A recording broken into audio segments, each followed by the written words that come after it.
Very good morning to you all. Today we are going to start one of the important topic of Unit 2, that is modes of transportation. Since we are uh, studying supply chain management, and this is Unit 2, where we start with modes of transportation. So, as far as movement of the product is concerned, from one place to another place, not from today itself, far behind. If you talk about the ancient era, uh, people used to require some kind of mode of transportation, not only for traveling, but for the movement of the products also. So in starting time, people used to have roads, maybe good or bad, that is different thing. They used to have some kind of big ships for water transport, and then uh, maybe having air transport, water, road, and rail transport is also not very new. So there are different mode of transportation are there. And in case of in this topic, obviously the topic is modes of transportation. So we should discuss all the modes of transportation, and we can compare what is the pros and cons, what are the benefits and disadvantages of each mode of transportation. So that is the objective of today's class. So first one is road transportation.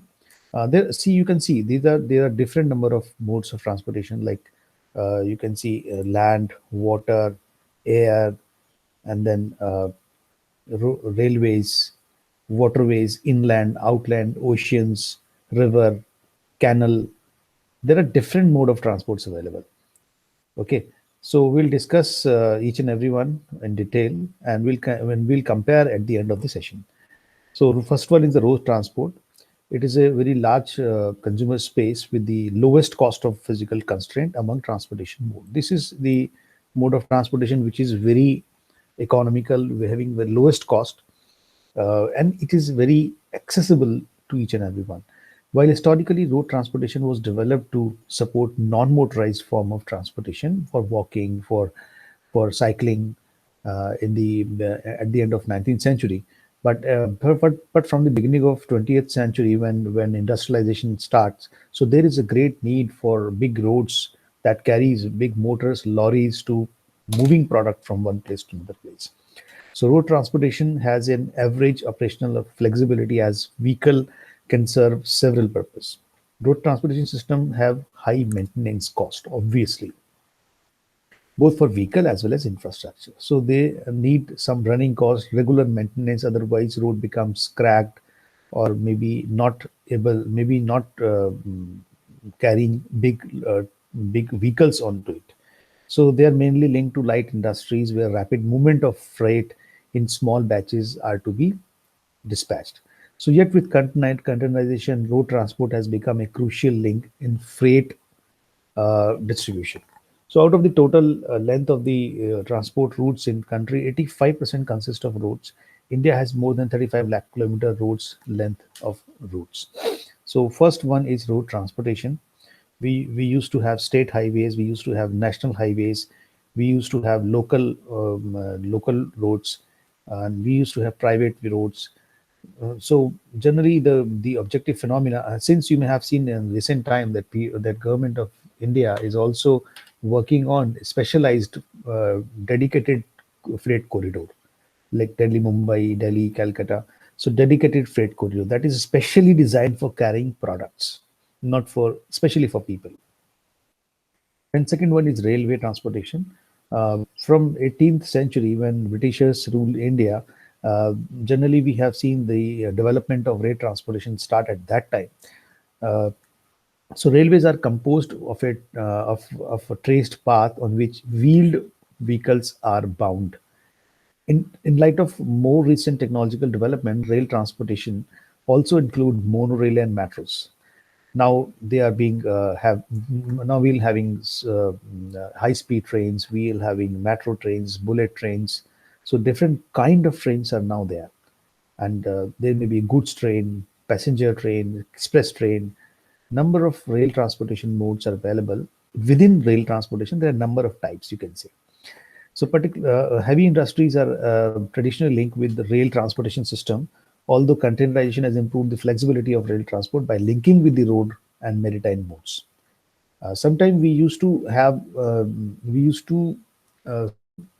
consider two modes of transport simultaneously. One from water, the product usually come to the you can say water ports, and then from that particular ports, we used to have big lorries and trucks that used to go for road transportations. So we'll have a mix of transportation modes. Sometimes few kilometers is being done on railways, then by road, and then ultimately to waterways. Similarly, at the receiving end also. So, as far as railways transportation mode is concerned, we have a 1 lakh 14,000 kilometer with connect of 75,000 stations, and there we have 11,000 trains run daily to facilitate smooth functioning and easy management of railways. So for this purpose, Indian railways are divided into 16 zones. So railway is one of the important mode of transportation.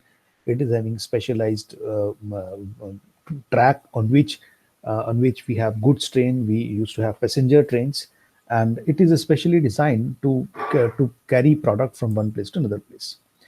The next one is pipeline. We generally have waterways, airways. We missed this kind of mode of transportation. Again, this is very popular nowadays for carrying gases, for carrying oil.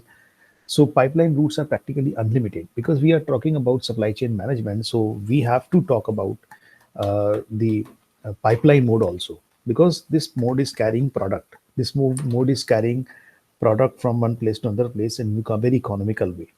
Either it is gas, either it is petroleum product, oil.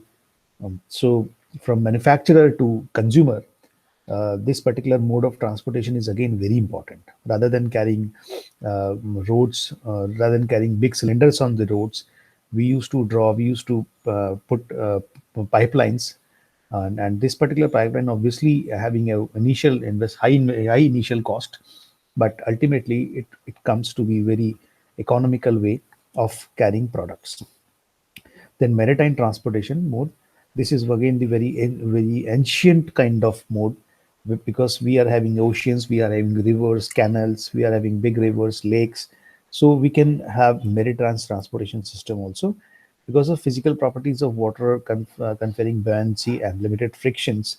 So this particular mode of transportation is again very economical. India has having a long coastline of 7,500 kilometer, starting from uh, Gujarat to your Odisha via Kerala and Tamil Nadu. So we have special economic zone, 14 major ports, international ports, approximately carrying 190 minor ports also, and which is handle with 95% of Indian foreign trade. 95% of Indian foreign trades. So maritime transportation are high terminal cost, since port infrastructure are among most expensive to build, maintain, and improve. Obviously, the each and every port required regular maintenance, initial investments, and regular operational cost also. The next one is air transportation. Air transportation are practically unlimited, but they are denser over the North Atlantic. And this particular mode of transportation is having higher cost as compared to any other mode of transport. But this is very fast. This is very fast, and nowadays it keeps on increasing. The growth of air transportation is increasing, since along with countries we have uh, we have different kind of companies. Those are having their dedicated freight mechanism, like DHL, like UPS, like Cargo, like Gati in India, like there are, you can say, different other like your FedEx. So there are different kind of air transportation modes are available. Intermodal, when we combine two or more transports, so that you can easily receive your product from the far different location. So intermodal transportation mode is also very popular nowadays. Few kilometers is being done through water. After then, few kilometers is done on carrying on railways. Then finally on road.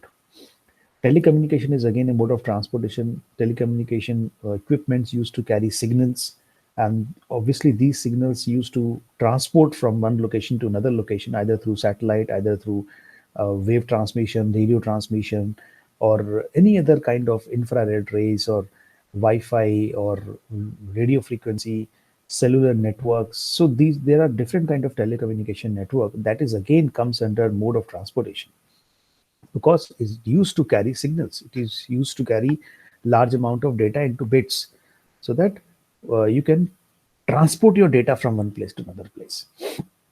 So this is about your modes of transportation. So as far as Indian transportation systems are concerned, you can have a glance, and this list may got updated. Sometime how many railways we have, how many railway stations we have, highways, waterways, pipeline, ports, okay, airports. So we have international airports, we have freight, we have especially dedicated airports for freight transportation, and modal share of shipment. So you can see the value by value, highways are very much having a number of 80% product they are carrying.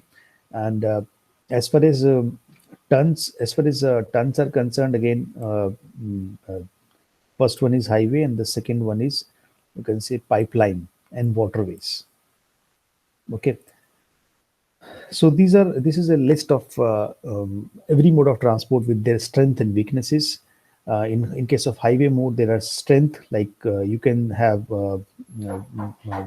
point to point, you can say, transport, but weakness, not fastest, as in India generally the speed of vehicle is 50 to 60 kilometer per hour only, and it is not cheapest because we have not very good roads, so maintenance cost is very high. In case of water mode, it is very longest coast, since we have very longest coastline, but limited locations, poor delivery, poor reliability, and it is sometimes having higher cost.